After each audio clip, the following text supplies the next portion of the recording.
Hi అండి, welcome back to my channel stay with Bindu. ఈరోజు మనం డీహైడ్రేషన్ని ఎలా తగ్గించుకోవాలో ఈ రెసిపీతో తెలుసుకుందామండి. మనం నైట్ మిగిల్చిన అన్నం ఉంటుంది కానీ మిగిలిపోయిన అన్నం ఉంటుంది కదా, అది ఆ రోజు నైట్ దీంట్లో కొంచెం పెరుగు మిక్స్ చేసుకొని కొన్ని వాటర్ కూడా మిక్స్ చేసుకొని మజ్జిగ అన్నంలాగా మనం చేసుకున్నామండి. దీంట్లోనే కొన్ని ఉల్లిపాయలు, పచ్చిమిర్చి, సాల్ట్ అన్నీ యాడ్ చేసేసండి మనం ఓవర్ నైట్ స్టోర్ చేసేసి ఎర్లీ మార్నింగ్ బ్రేక్ఫాస్ట్లో మనం ఇది తింటే మనకి ఆ డే అంతా అండి చాలా హెల్తీగా ఉంటాము. ఇది ఇప్పుడు కాదండి, మన చిన్నప్పటి నుంచి మన అమ్మమ్మ వాళ్ళు, మన పాస్ట్ జనరేషన్స్ అందరూ ఇది వాడేవాళ్ళు అండి, యూజ్ చేసేవాళ్ళు దీన్ని. మజ్జిగ అన్నం చాలా చలవ అంటారు కదండి ఒంటికి.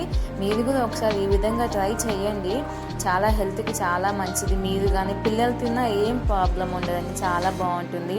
నైట్ అన్నం కదా పిల్లలకి పెట్టచ్చా అని చెప్పేసి అని ఉంటుంది. దీనివల్ల ఎటువంటి ఇబ్బంది లేదండి. ఒకవేళ వాళ్ళు రైస్ తినకపోతే ఈ మజ్జిగనే వాళ్ళకి తాపియచ్చండి, ఎందుకంటే మనం చిల్లీ డైరెక్ట్గా వేస్తాం కాబట్టి స్పైసీనెస్ ఏం ఉండదు, నార్మల్ మజ్జిగన్నం లాగే ఉంది. ఈ సంవత్సరం అండి ఎండలు ఎక్కువ ఉంటున్నాయి అని చెప్పేసి అంటున్నారు, కానీ మ్యాక్సిమం 50 degrees టచ్ అవుతుంది అని చెప్పేసి అంటున్నారు.